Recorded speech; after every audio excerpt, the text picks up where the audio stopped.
सुनो भाई, देखो हमारे पास जो साइंस का चैप्टर पहला है ना, उसका नाम क्या है, केमिकल रिएक्शन एंड इक्वेशन, यही ना चैप्टर का नाम। तो भाई पहले ना मतलब कि इसके बारे में थोड़ा बहुत पहले बता चुका हूँ, लिखवा रखा थोड़ा बहुत तो मैंने। तो आज तुम्हें ना ज़्यादा लिखने की ज़रूरत नहीं है, सिर्फ समझाऊंगा क्या क्या है। ठीक है, मैं यहाँ पर लिखूंगा लेकिन तुम्हें लिखने की ज़रूरत नहीं है। तो पहले चैप्टर का ना एक बार भाई नाम डाल लो अगर नहीं लिख रखा है तो। Chemical reaction and equation. तो भाई समझो पहले कि पहले इसका मतलब क्या है, केमिकल रिएक्शन एंड इक्वेशन का मतलब क्या होता है। सबसे पहले जो हम बात करेंगे केमिकल रिएक्शन के बारे में बात करेंगे, केमिकल रिएक्शन होता क्या हमारे पास। ठीक है, तो केमिकल रिएक्शन, देखो भाई मैं तुम्हें क्या बता था कि जब भी हमारे पास किसी भी रिएक्शन के अंदर, बस हमारी और केमिकल रिएक्शन का मतलब क्या होता है कि जब कोई new substance with new properties बन जाए अपने आप। बात समझ आ रही है, जब भी किसी दो, मान के चलो सब्सटेंस हो, किसी दो चीज़ को आपस में मिलाया जाता है, उन चीज़ को आपस में मिलाने के बाद अगर कोई एक ना न्यू सब्सटेंस बन जाए, नई चीज़ बन जाए विद न्यू प्रॉपर्टीज, मतलब कि उसके लक्षण अलग अलग हो, उसे हम क्या बोलते हैं भाई, केमिकल रिएक्शन बोलते हैं। पहले लिखवा चुका हूँ मैं, उसके बाद समझो एक बार। देखो बुक,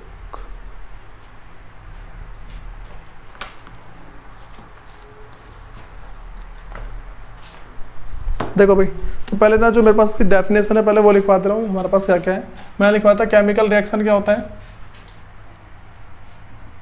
व्हेन एनी टू और मोर, जब दो या दो से ज़्यादा सब्सटेंस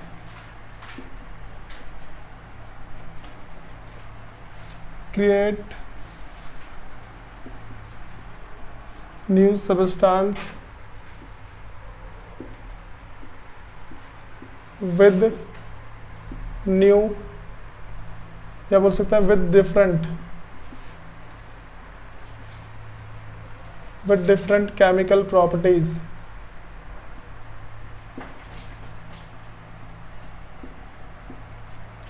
are called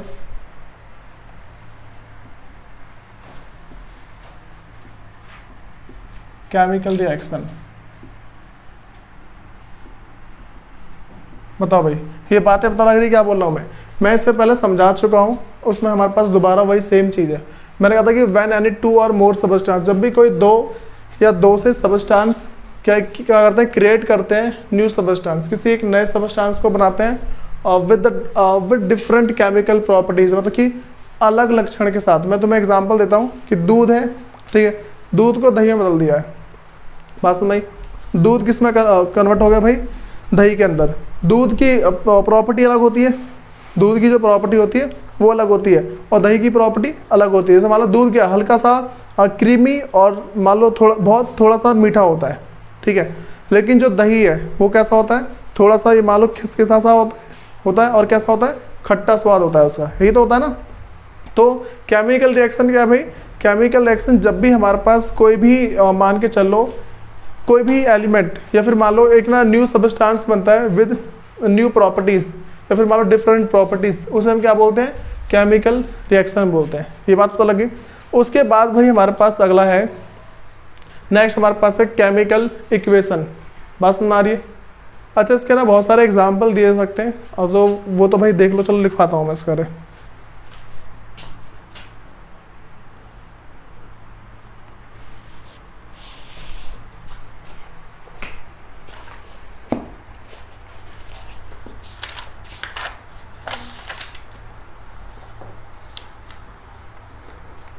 भाई मान के चल लो हम ना मैग्नीशियम ऑक्साइड बना रहे हैं।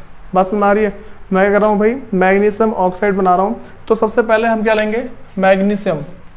इसका तो मैं एग्जांपल बता रहा हूँ। केमिकल रिएक्शन का हमारे पास एक एग्जांपल है। पहला है मैग्नीशियम,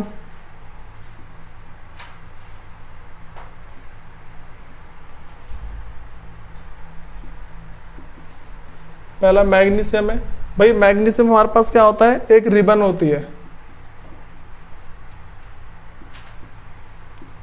मैग्नीशियम लिया मैंने, उसके बाद इसका रिएक्शन किया मैंने ऑक्सीजन के साथ। ऑक्सीजन क्या है भाई, एक टाइप की गैस है, तो इसको लिया हमने फ्रॉम एयर से, हवा में से लिया है, ठीक है। मैग्नीशियम को जब भी हम मैग्नीशियम को हम अगर ऑक्सीजन में हीट करते हैं, जलाते हैं, बात समझ आ रही है। मैं तुम्हें क्या बताया भाई, देखो मैं कह रहा हूँ कि मैग्नीशियम है, मैग्नीशियम को मैंने ऑक्सीजन में जलाया, हवा में तो जलता है ना, ध्यान रखना भाई कोई सी भी चीज़ ना हमेशा हवा में ही जलती है।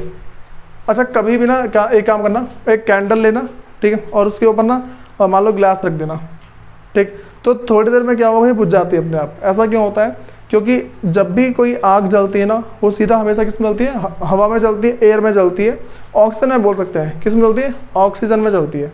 तो देखो मैग्नीशियम है, उसको हम रिएक्ट कर रहे हैं ऑक्सीजन के साथ, तो भाई हीट जल गया वो, तो जलने के बाद हमारे पास क्या बन गया, मैग्नीशियम ऑक्साइड बन गया। मैग्नीशियम ऑक्साइड, ये बात समझ में आ रही है, क्या बन गया भाई हमारे पास ये मैग्नीशियम ऑक्साइड बना है, तो इसमें कोई दिक्कत तो नहीं है। अच्छा भाई ये मैग्नीशियम ऑक्साइड होता क्या है, 9th क्लास में एक रिएक्शन है, उसमें इसको मैग्नीशियम ऑक्साइड एक पाउडर है,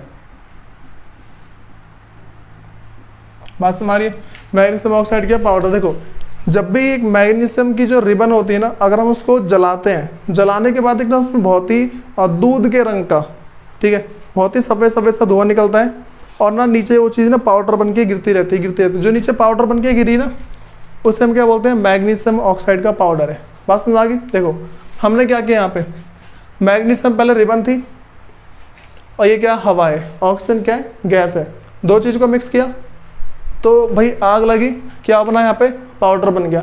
अब बताओ इन दोनों से अलग है नहीं है ये, मैंने क्या बताया कि भाई क्या होता है, जब भी मतलब when any 2 or more substance create new substance with different chemical properties, उसे क्या बोलते हैं भाई, केमिकल रिएक्शन बोलते हैं। बात समझ आ गई। तो इसका मैं तुम्हें एग्जांपल दे दिया, ये रहा, ये बातें पता लगी। अब सुनो भाई, अच्छा ये जो मेरे पास इस साइड का होता है ना, इसे बोलते हैं रिएक्टेंट साइड, इसे बोलते हैं रिएक्टेंट साइड, और जो ये वाला है मेरे पास, वो हमारे पास है प्रोडक्ट साइड। क्या बोलते हैं इसे, प्रोडक्ट साइड बोलते हैं। बताओ ये बातें पता लग रही है, पहले इन बातों में दिक्कत है पहले किसी को, उसके बाद भाई पहले समझाओ, लिख लेना बाद में।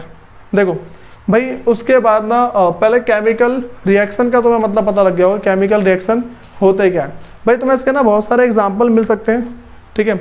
अब ना हम अगली बात करते हैं कि भाई केमिकल रिएक्शन के बाद केमिकल इक्वेशन क्या होते हैं। लेकिन केमिकल इक्वेशन को समझने से पहले हम ये चीज़ देखते हैं कि भाई केमिकल रिएक्शन के अंदर होता क्या क्या है। बात समझ आ रही है। हम अगली क्या बात पढ़ने जा रहे हैं, हम पढ़ रहे हैं कैरेक्टरिस्टिक्स ऑफ केमिकल रिएक्शन है। कैरेक्टरिस्टिक्स बोल सकते हैं, फीचर्स बोल सकते हैं।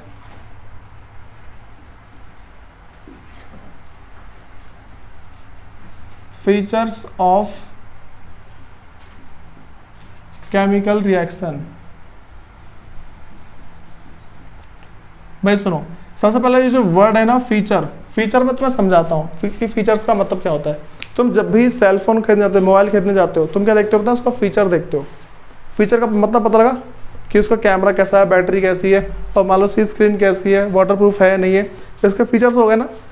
सिंपल सी बात है, अगर हम मोबाइल की फीचर की बात करते हैं तो इसका मतलब क्या हो जाता है भाई, मोबाइल के अंदर क्या क्या चीज़ है हम ये चेक करते हैं, ऐसा होता है ना। तो वैसे ही सेम अगर मैं केमिकल रिएक्शन के फीचर की बात कर दूं ना, तो हम क्या देखेंगे, इसके अंदर होता क्या क्या है। जब भी कोई केमिकल रिएक्शन होता है तो उसके अंदर क्या क्या चीज़ें होती हैं हम ये देखते हैं। बात समझ में आ गई। अब सुनो भाई, पहला मेरे पास है इवोल्यूशन ऑफ गैस। सबसे पहला क्या होता है, इवोल्यूशन ऑफ गैस। भाई ध्यान रख के चलना, कोई से भी हमारे पास, देखो पहला पॉइंट क्या बताया मैंने, इवोल्यूशन ऑफ गैस। कोई सा भी केमिकल रिएक्शन होगा ना, कोई सा भी केमिकल रिएक्शन हो, तो उसमें क्या होता है भाई कि गैस इवोल्यूट जरूर होता है, हमेशा गैस निकलती जरूर है। 2 से 3 एग्जाम्पल तो मैं बताता हूँ, जिससे मान के चलो मैं इसकी बात करता हूँ, इसी वाले एग्जाम्पल की। तो हुआ क्या यहाँ पे, मैग्नीशियम को ऑक्सीजन में जलाया, तो भाई अब बताओ यहाँ पे जो जब मैंने उसको जलाया है तो जलाने पे क्या उसमें गैस नहीं निकला होगा, गैस निकला होगा ना। कौन सी गैस होगी, हाइड्रोजन गैस। होगी ना। ध्यान, अच्छा एक बात ध्यान रखना, जब भी आग जलती है ना, दो टाइप की गैस निकलती है, कार्बन डाइऑक्साइड, दूसरी हाइड्रोजन गैस निकल सकती है। बात समझ में आ रही है। तो जो हाइड्रोजन गैस कौन सी होती है, जो गर्म गैस होती है ना, उसे क्या बोलते हैं, हाइड्रोजन गैस बोलते हैं। तो मैंने क्या बताया यहाँ पे कि भाई पहला मेरे पास क्या है, इवोल्यूशन ऑफ गैस होता है, ये बातें पता लगी। फिर मेरे पास दूसरा, सेकंड जो हमारे पास है वो है चेंज इन कलर।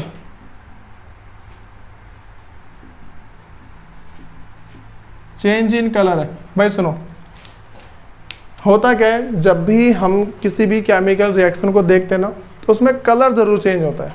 बात समझ में आ रही है, उसमें क्या है, कलर चेंज होता जरूर है। मैं तुम्हें इसके बहुत सारे एग्जांपल दे सकता हूँ। सबसे पहले समझ लो, चलो इसी की बात करते हैं। पहले मैग्नीशियम जो रिबन होता है ना, वो उसका कलर पहले कुछ और होता है, जब वो जल जाता है फिर उसका कलर ना, उसका जो पाउडर है उसका कलर कुछ और होता है। मैं तुम्हें दूसरा एग्जाम्पल देता हूँ। लकड़ी है, कोई सा लकड़ी है, लकड़ी को जलाया, जलाने से पहले उसका कलर कुछ और होगा, जलाने के बाद उसका कलर कुछ और होगा। बात समझ आई। सर दूसरा समझो, एक हमारे पास क्या है कि एसिड है, ठीक है, एसिड लिया कोई सा तेजाब, तेजाब के अंदर मैं जंग वाली कील डाल दी, ठीक है, एक आयरन की रॉड थी उसमें जंग लगा हुआ था, मैंने इसको तेजाब के अंदर डाल दिया। तो बताओ रिएक्शन होने से पहले और रिएक्शन होने के बाद दोनों का कलर चेंज होगा नहीं होगा। जंग वाली कील है, ठीक है, तो जो एसिड है ना, उसने पहले एसिड का रंग चेंज कर देगा। बस हमारी जो एसिड है उसका क्या है, रंग चेंज हो जाएगा, ठीक है। तो इसमें कोई दिक्कत तो नहीं, रंग जो चेंज हुआ है। तो भाई यहाँ पे वही समझ चलना है कि देखो पहला क्या होता है, इवोल्यूशन ऑफ गैस है, दूसरा चेंज इन कलर है। फिर सुनो,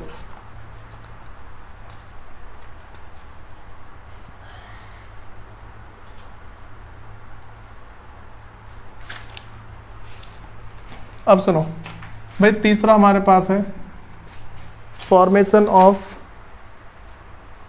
प्रेसिपिटेट है।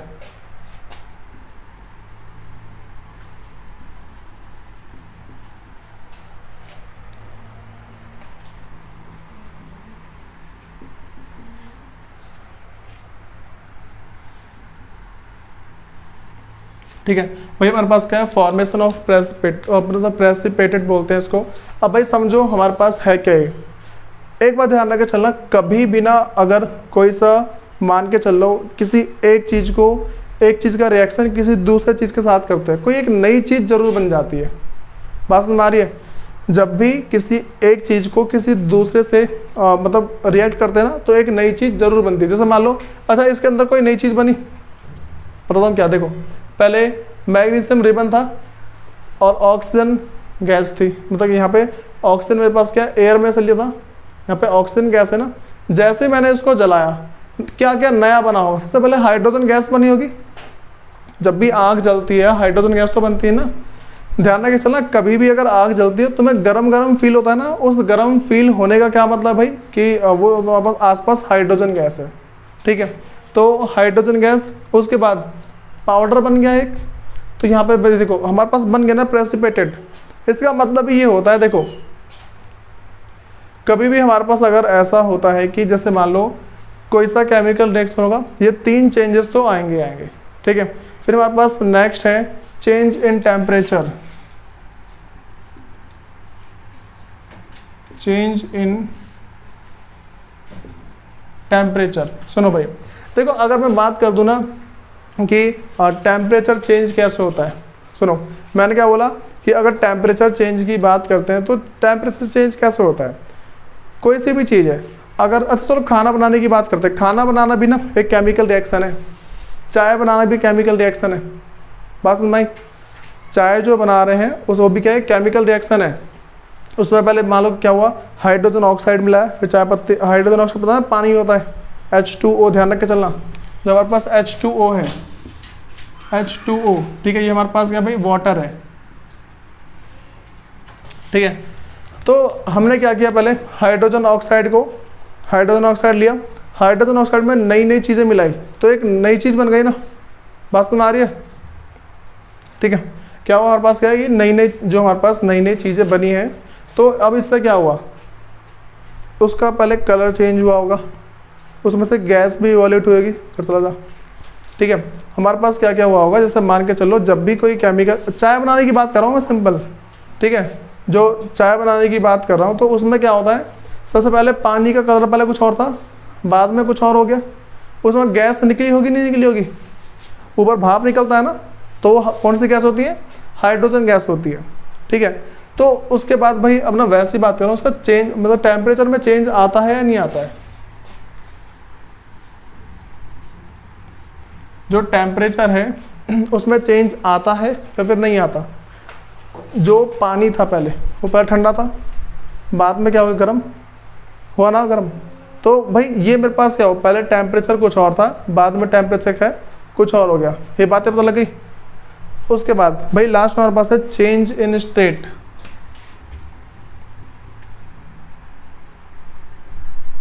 चेंज इन स्टेट, भाई मुझे एक बात बताओ, किसी भी सबस्टांस के, किसी मैटर के कितने स्टेट होते हैं, मैटर है उसके 3 स्टेट होते हैं, solid, liquid, gas. Solid, liquid, gas. अब सुनो भाई, अगर हमारे पास किसी भी मैटर के 3 स्टेट होते हैं ना, तो अगर कोई सी भी केमिकल रिएक्शन हो रही है, ठीक है, उस केमिकल रिएक्शन के अंदर तुम्हें एक बात ध्यान रख के चलनी है कि जब भी कोई केमिकल रिएक्शन होती है ना, उसमें स्टेट जरूर चेंज होता है। बात समझ में आई? स्टेट कैसे चेंज हो रहा है, लिक्विड हमारा गैस में कन्वर्ट हो जाता है। चाय बनाने की बात करते हैं, चलो ठीक है, चाय बनाने की बात कर रहे हैं, तो अगर मैं चाय बनाने की बात करता हूँ, तो पहले जो भी हमने सामान लिया था, पानी पहले लिक्विड की फॉर्म में था, तो थोड़ा बहुत लिक्विड तो गैस में बदला होगा। बात में आ रही है, थोड़ा बहुत लिक्विड क्या है, गैस में बदल गया होगा। चलो कुछ खाने की बात करते हैं। अच्छा, ये जो हम किसी खाने को पचाते हैं ना, ठीक है, किसी खाने को अगर हम डाइजेस्ट करते हैं, वो भी क्या है, केमिकल रिएक्शन है। बातें तो लगी। देखो, खाने का पचाना, खाना बनाना, ठीक है, दही का बनना, दूध का फटना, ये सारे क्या है, केमिकल रिएक्शन है, ठीक है। तो मैं सिंपल सी बात ध्यान रख के चलनी, कभी भी अगर ऐसा होता है कि कुछ चीज़ें चेंज हो गई, किसी भी चीज़ की केमिकल प्रॉपर्टीज चेंज हो गई, उसे हम क्या बोल देंगे, केमिकल रिएक्शन। कोई दिक्कत तो नहीं इसके अंदर, यहाँ तक पहले बताओ। अब सुनो भाई इसके आगे, भाई अगली बात करते हैं हम, केमिकल रिएक्शन पहले बता दिया मैंने। नेक्स्ट हमारे पास है केमिकल इक्वेशन। पहले मैंने केमिकल रिएक्शन के बारे में बता दिया, बता रहा हूँ केमिकल इक्वेशन के बारे में कि भाई केमिकल इक्वेशन होती क्या है, ठीक है। यहाँ तो लिखा हुआ है ना पहले, पूरा पहले लिखवा रखा था मैंने, ठीक है।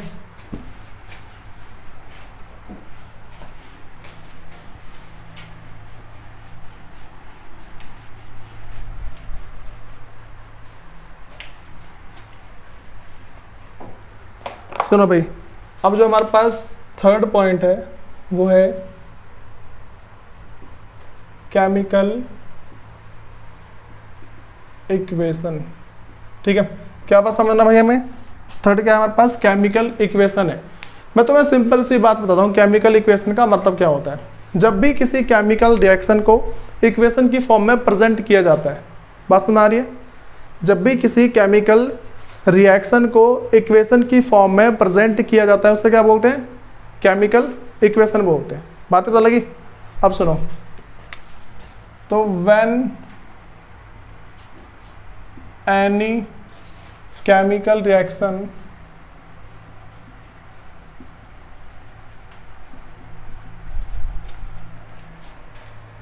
आर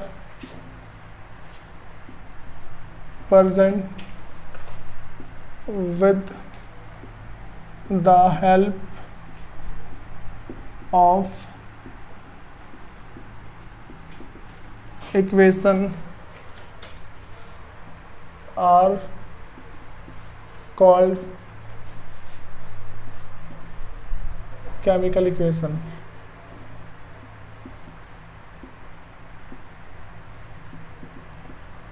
सुनो भाई, एक ना अगली हेडिंग डाल लो, फोर्थ हेडिंग डाल लो एक बार अपनी नोटबुक में, स्केलेटन केमिकल इक्वेशन। लिखो जल्दी, skeleton chemical equation.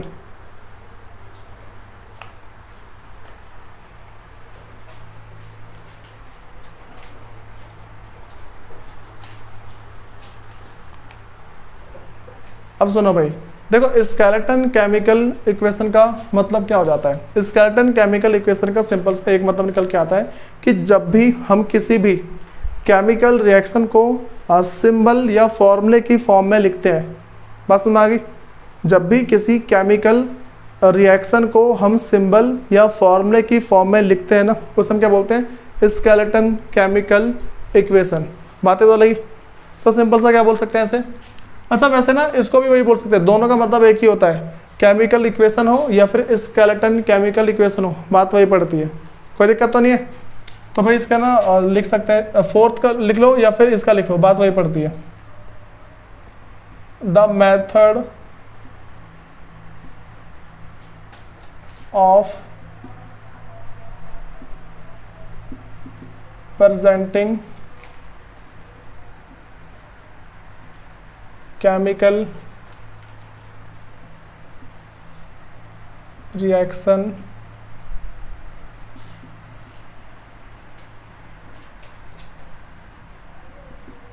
with the help of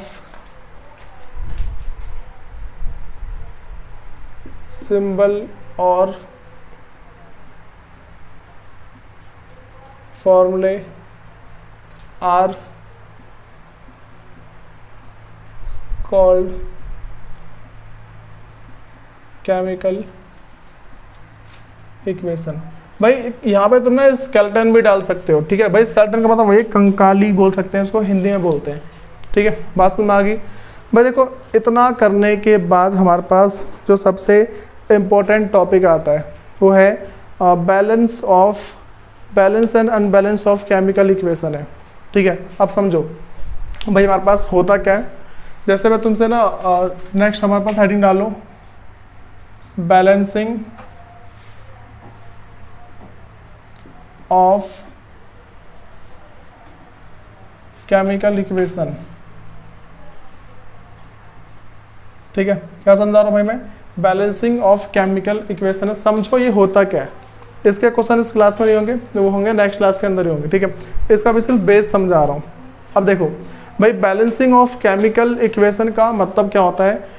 अच्छा मैं तुम्हें दो साइड लिखवाए थे, मैं तो तुम्हें जैसे मान लो अभी लिखवाया ऐसा a+b उधर जाके c में कन्वर्ट हो गया था, ठीक है। a+b = c हुआ था, तो ये मेरे पास था रिएक्टेंट साइड, ये था मेरे पास रिएक्टेंट साइड, और ये क्या था मेरे पास, प्रोडक्ट साइड। बात समझ आ रही। अब देखो भाई इस साइड जो हमारे पास एटॉमिक नंबर होते हैं और जो इस साइड एटॉमिक नंबर होते हैं, दोनों तरफ सेम होने चाहिए। अगर सेम नहीं होते हैं तो उसको बोलते हैं अनबैलेंस्ड केमिकल इक्वेशन, और अगर सेम हो जाते हैं उसे बोलते हैं बैलेंस्ड केमिकल इक्वेशन। मैं तुम्हें एग्जांपल दे रहा हूं इसका। पहला मेरे पास अनबैलेंस्ड का, अनबैलेंस्ड केमिकल इक्वेशन। मैं तुमसे बोल रहा हूं कार्बन प्लस ऑक्सीजन, तुमने बस यहाँ पे लिख दिया CO। देखो यहाँ पे O के 2 नंबर है, यहाँ पे O का सिर्फ 1 नंबर है। बात समझ में, तो इसे बोलेंगे अनबैलेंस्ड। लेकिन अगर मैं बोल दूं बैलेंस्ड केमिकल इक्वेशन,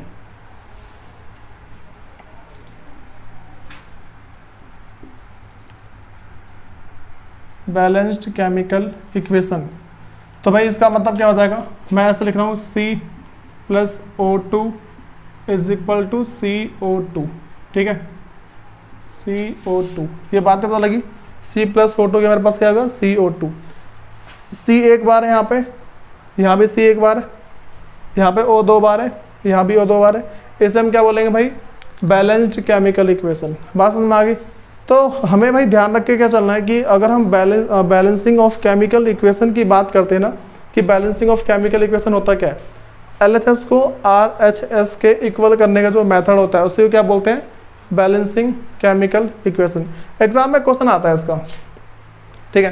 क्वेश्चन क्या आता है भाई, सबसे पहले समझो क्वेश्चन हमारे पास ऐसा आता है कि किन किन बातों का हमें ध्यान रखना चाहिए केमिकल इक्वेशन को बैलेंस करने से पहले। बात समझ आ रही है। केमिकल इक्वेशन को बैलेंस करने से पहले हमें किन किन बातों का ध्यान रखना चाहिए। भाई पहले तो मैंने इतना सारा पता होना चाहिए, उसके बाद जो हमारे पास जितना है वो नेक्स्ट क्लास में कराऊंगा। ठीक है, कल उसे नोट डाउन।